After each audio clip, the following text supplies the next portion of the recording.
Hello dear student, welcome back to my YouTube channel SK classes. आज हम class 8 Hindi कलिका किताब से आज उसका पार्ट 3 हम पढ़ने वाले हैं, जिसका नाम है बना दो मधुर मेरा जीवन। यही चैप्टर, यही पार्ट आपके क्लास 7 में भी था। जो अभी तो न्यू बुक आया है, लेकिन इसके पहले जो हम पढ़ रहे थे क्लास 7 में बना दो मधुर मेरा जीवन को हम ऑलरेडी क्लास 7 में पढ़ चुके हैं। नई बुक में भी यही चैप्टर क्लास 8 अष्टम श्रेणी हिंदी बही हिंदी कलिकारे एटा अच्छी। तो चलो शुरू करते हैं, वीडियो को पढ़ते हैं। आप क्लास 7 में भी इसको पढ़ चुके हो तो ज़्यादा परेशानी नहीं होगी इसको समझने के लिए। तो चलिए वीडियो को शुरू करते हैं। तो कविता का नाम क्या है? बना दो मधुर मेरा जीवन। और ये एक प्रार्थना है ईश्वर के लिए, भगवान के लिए। ये एक प्रार्थना है जिसको हम, जैसे हम प्रार्थना करते हैं, स्कूल जाते हैं तो सबसे पहले प्रार्थना होती है, तो ये भी एक प्रकार की प्रार्थना है। सबसे पहले बुक रीडिंग करेंगे। किताब पढ़ना आना भी जरूरी है। तो सबसे पहले पढ़ते हैं, बना दो ऐसा मेरा जीवन कि मातृभूमि हेतु बेहिचक कर दूं तन मन धन अर्पण। बन सुमन सुरभि मधुरस, सुचि सरल छलहीन सरस, बितरूं जन जन में अमृत कण। ध्यान देना बच्चों, जो ओडिया में रू की मात्रा होता है, जैसे इसको ओडिया में क्या कहते हैं? मातृभूमि। ठीक है, मातृभूमि बोलते हैं। लेकिन जब हम इसको हिंदी में पढ़ते हैं तो ये जो त में मात्रा लगा है वो रू की नहीं, री की मात्रा है। मातृभूमि, इसको क्या कहते हैं? मातृभूमि हेतु। तो जब आप हिंदी पढ़ते हो, कोशिश करना ज़्यादा हिंदी में बात करने की, हिंदी में ही उसको पढ़ने की कोशिश करना। ओडिया में पढ़ने की, ओडिया लिटरेचर, ओडिया साहित्य बुक है, उसको आप ओडिया में पढ़ते हो, तो ऐसे ही हिंदी को भी हिंदी में पढ़ना, हिंदी में सुनना, ताकि तुम्हें हिंदी समझ में आ जाए। ठीक है, हिंदी को भी अगर ओडिया में पढ़ोगे तो हिंदी पढ़ने का क्या फायदा? तो इसीलिए इसको मातृभूमि नहीं कहोगे, क्या कहोगे? मातृभूमि हेतु। ठीक है, ऐसे ही इसको अमृत तो न कह के इसको कहेंगे अमृत। ठीक है, हिंदी में जैसे प्रोनाउंस करते हैं, हिंदी में जैसे उसका उच्चारण करते हैं, ऐसे ही करोगे। ओडिया जैसा बिल्कुल नहीं करोगे, क्योंकि ये हिंदी है। चलो एक बार और पढ़ते हैं, बना दो ऐसा मेरा जीवन कि मातृभूमि हेतु बेहिचक कर दूं तन मन धन अर्पण। बन सुमन सुरभि मधुरस, सुचि सरल छलहीन सरस, बितरूं जन जन में अमृत कण। समझ में आ गया? अब पढ़ सकते हो किताब को। चलिए इसको समझते हैं। ठीक है, देखना यहाँ पे ये कविता है, प्रार्थना है, इसके नीचे है यहाँ पर शब्दार्थ। ठीक है, तो जिस शब्द के अर्थ तुमको समझ में नहीं आ रहे हैं, किताब के नीचे नेक्स्ट पेज में देखोगे कि उसका अर्थ भी होता है, उसी को देखकर ये किताब पढ़ोगे। ठीक है, तो एक एक पैराग्राफ, 3 पैराग्राफ हैं यहाँ पर, 1, 2 और 3, तीनों को समझेंगे। उसके पहले हम कवि परिचय, इस कविता को किसने लिखा है उसके बारे में थोड़ा जान लेते हैं। ठीक है, उसके बाद समझेंगे। तो इस कविता के कवि हैं प्रोफेसर डॉक्टर राधाकांत मिश्र। ठीक है, ये क्लास 7 में भी था तो तुमको पता ही होगा। इस कविता को किसने लिखा है? राधाकांत मिश्र जी ने लिखा है, और उनके बारे में है ये कवि परिचय।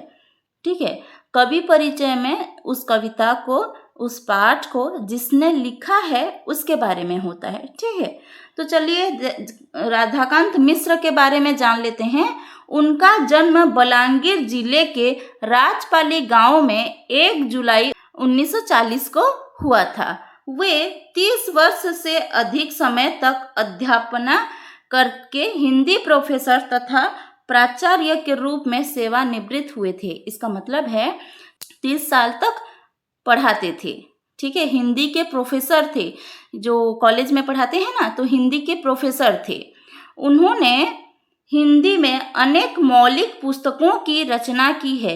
ये जो कविता है हमारा बना दो मधुर मेरा जीवन, इसके अलावा भी उन्होंने कई सारी पुस्तकें लिखी हैं। ठीक है, वे ओडिया से हिंदी, हिंदी से ओडिया में बहुत सी पुस्तकों का अनुवाद किया है। अनुवाद करना जानते हो ना, ट्रांसलेशन करना, मतलब ओडिया से उसको हिंदी करना, हिंदी से ओडिया करना, ऐसा काम उन्होंने बहुत बार किया है। वे स्रोत भाषा की मौलिकता, भाव और शैली को अक्षुण्ण रखते हुए लक्ष्य भाषा में अनुवाद करने से सिद्धहस्त थे। यानी कि जब वे अनुवाद करते थे, ट्रांसलेशन करते थे, तो जो मूल भाषा है उसमें जो भाव है, उसमें जो लिखा है, उसी को यथारूप ट्रांसलेशन करते थे, उसको अनुवाद करते थे। उनके रामचरितमानस, कामायनी, नदी के द्वीप का ओडिया में अनुवाद। अच्छा, ये जो रामचरितमानस जानते हो ना, तुलसीदास ने लिखा है। रामचरितमानस बहुत बड़ा ग्रंथ है, इसको ना ओडिया में अनुवाद किए हैं कौन? राधा कृष्ण मिश्र। कामायनी भी बहुत बड़ी पुस्तक है, इसको भी उन्होंने ओडिया में अनुवाद किया है। तो अगर एग्जाम में आता है राधाकांत मिश्र जी ने किस पुस्तक को या किस किताब को, किस ग्रंथ को ओडिया में अनुवाद किया है, तो क्या बताओगे? इन तीनों का नाम याद रखना, रामचरितमानस, कामायनी, नदी के द्वीप। इन तीनों पुस्तकों को उन्होंने ओडिया में अनुवाद किया है। उसके अलावा ये तो आपको पता है, 6 माणो 8 गुंठो, ये पता है ना, ये एक ओडिया में लिखा हुआ किताब है। तो इसको उन्होंने हिंदी में अनुवाद किया है। ठीक है, तो अगर प्रश्न आता है कि राधाकांत मिश्र जी ने किस किताब को या किस कहानी को हिंदी में अनुवाद किया है, तो क्या लिखोगे? 6 माणो 8 गुंठो। ठीक है, इसको इन्होंने हिंदी में अनुवाद किया है। उन्हें गंगा शरण सिंह हिंदी सेवा पुरस्कार, उत्तर प्रदेश हिंदी संस्थान का सौहार्द पुरस्कार आदि विभिन्न पुरस्कारों से पुरस्कृत किया गया है। तो यहाँ पे देखो, उनको कई सारे पुरस्कार मिले हैं, प्राइज मिले हैं, उसका नाम होता है। ठीक है, जब आप बड़े होकर हिंदी में कुछ लिखोगे, हिंदी में आगे पढ़ोगे, तो आपको पुरस्कार मिलेंगे, प्राइज मिलेंगे, सम्मानित किया जाएगा।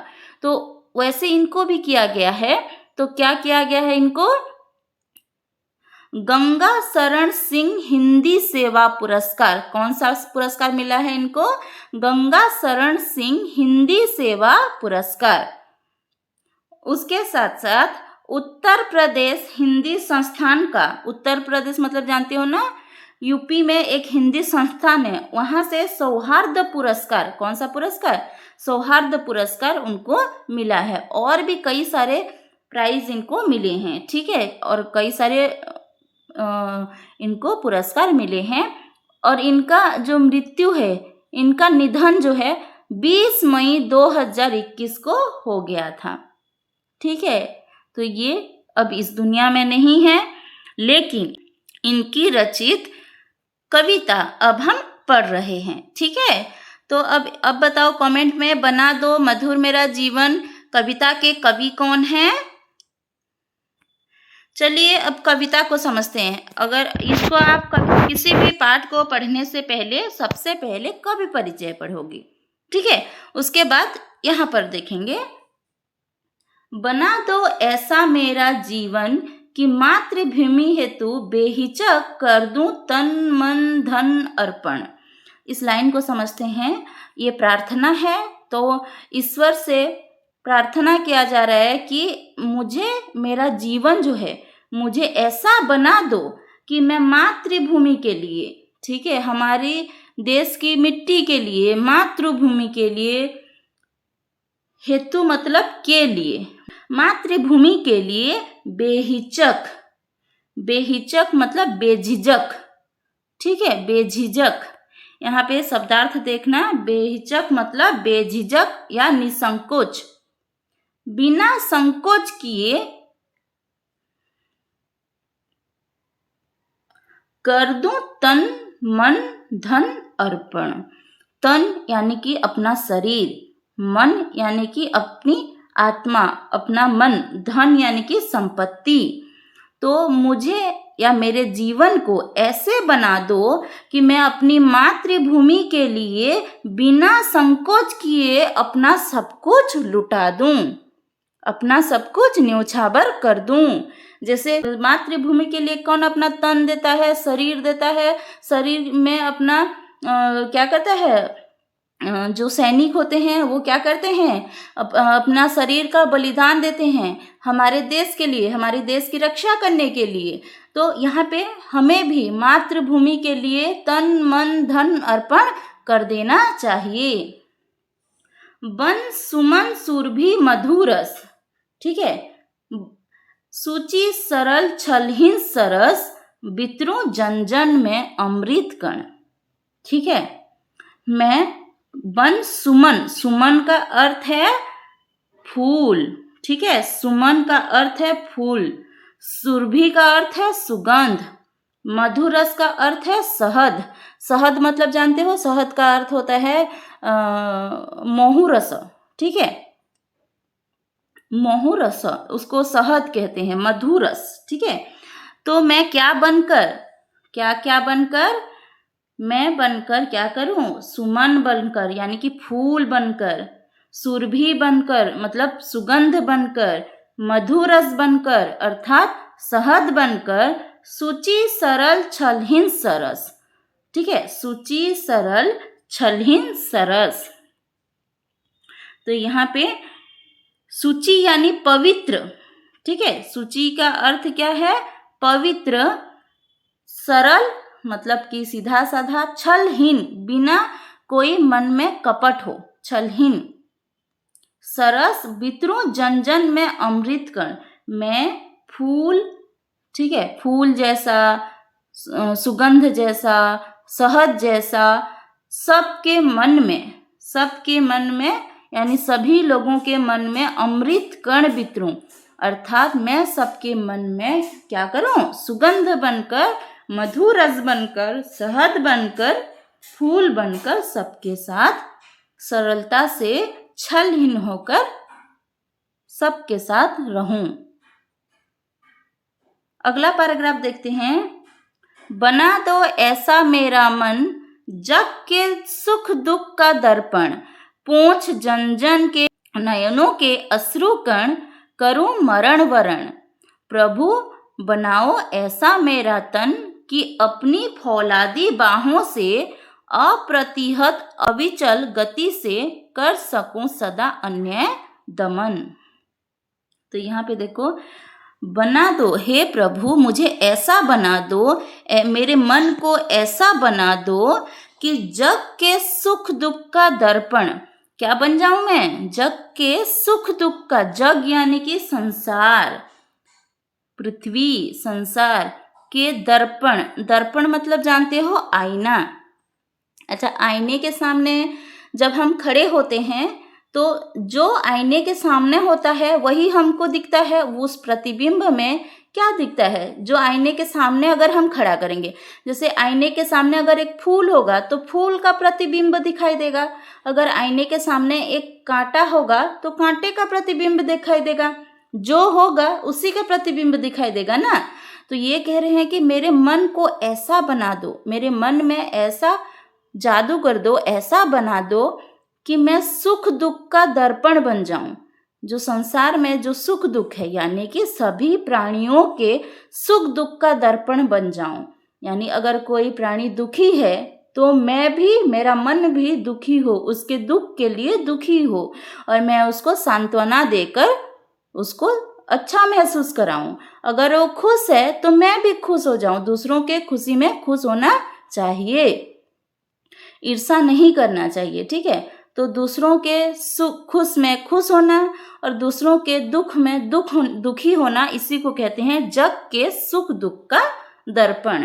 तो हमारा जो मन है कैसा होना चाहिए, लोगों के दुख में दुखी और खुशी में खुश होना चाहिए।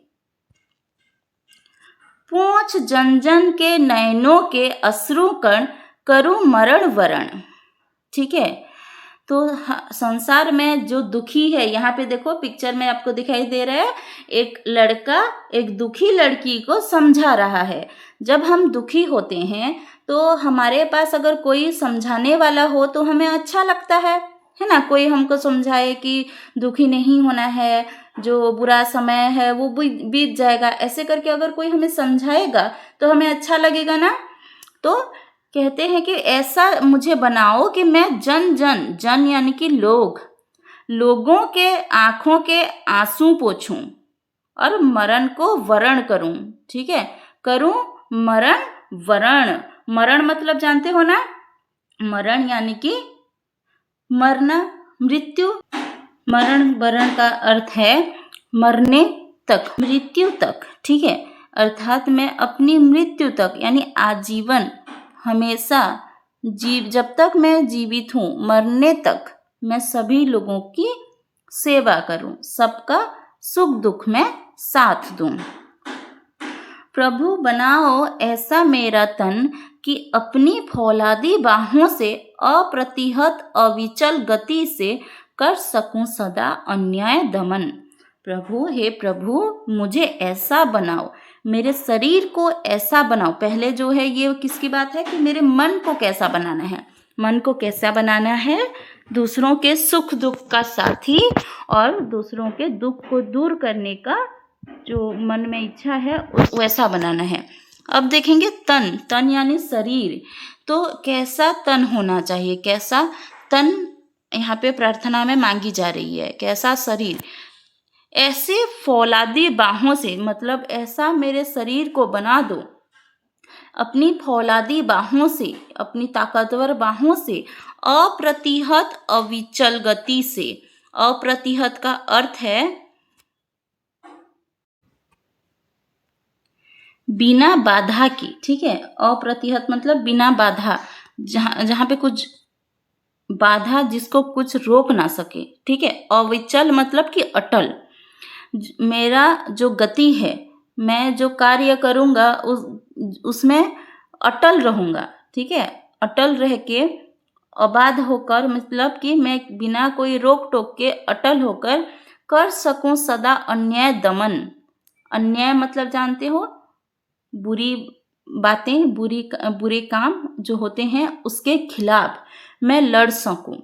मेरे शरीर को इतना मजबूत बनाओ, मेरे फौलादी बाहों से मैं सबको क्या कर सकता हूँ, अन्याय को रोक सकूं, इतना मुझे ताकतवर बनाओ। तो हमें क्या करना है, अन्याय के खिलाफ लड़ना है।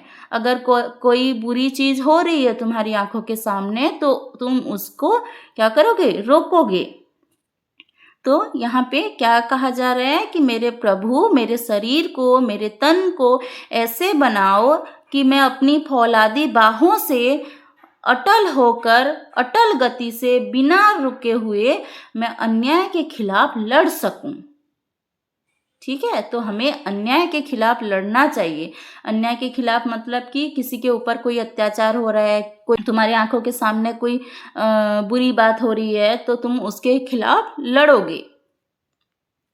अगला देखते हैं, देना रसना में मधुर वचन, हृतंत्री की तान से मेरी अकर न विषधर हो जाए नथफन, बना दो मधुर यह जीवन, प्रेम परहित सेवा से मेरी धरती बन जाए स्वर्ग भुवन। समझते हैं इसको। देना रसना में मधुर वचन। रसना का अर्थ होता है जीव। तो यहाँ पे ईश्वर को क्या मांगा जा रहा है कि अपने मेरे जीव में, मेरे मुख में ऐसा मधुर वचन डालो। मधुर वचन यानी मीठे बोल। ठीक है, मधुर वचन। हृतंत्री की तान से मेरी, हृतंत्री की तान मतलब संगीत के स्वर।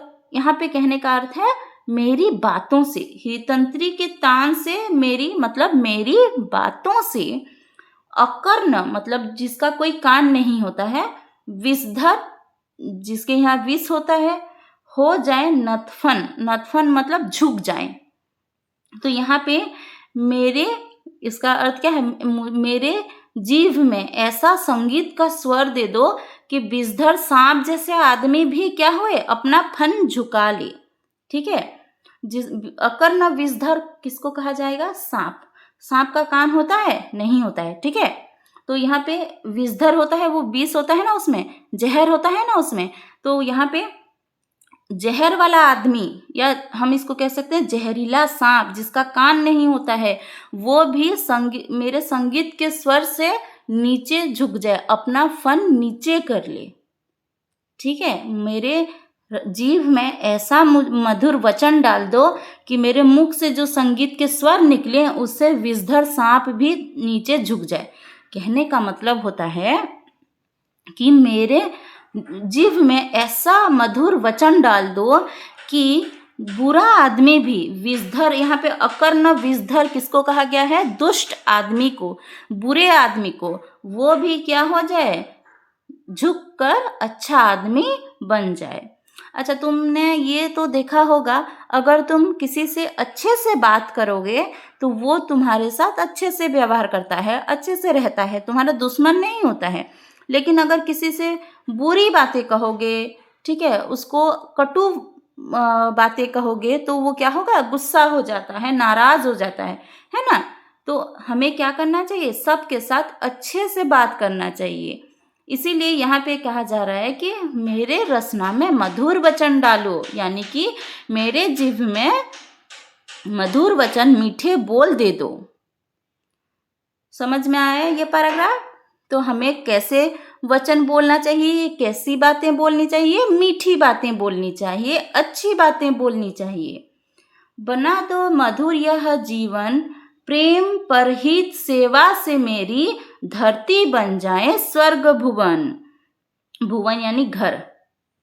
ठीक है, तो ऐसा जीवन बना दो जिसमें प्रेम हो, सबके साथ मिलजुल कर रहें, परहित हो, तो परहित यानी कि दूसरों की सेवा, और सेवा करने से धरती, अगर हर व्यक्ति के मन में प्रेम भाव हो, परहित भाव हो, सेवा भाव हो, तो वहाँ पे धरती भी स्वर्ग बन जाता है। ठीक है, क्योंकि सब मिलजुल कर रहते हैं, एक दूसरे की मदद करते हैं, एक दूसरे का सुख दुख में साथ देते हैं, ऐसे धरती क्या हो जाएगा, स्वर्ग बन जाएगा।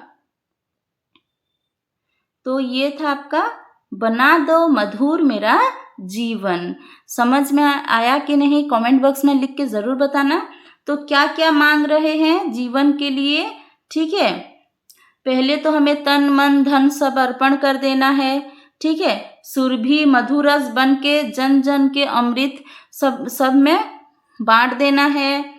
उसके बाद मन को हमें सुख, जग के सुख दुख का दर्पण बना देना है, यानी कि दूसरों के सुख में सुखी और दुख में दुखी होना है, उनके दुख को दूर करने की कोशिश करना है।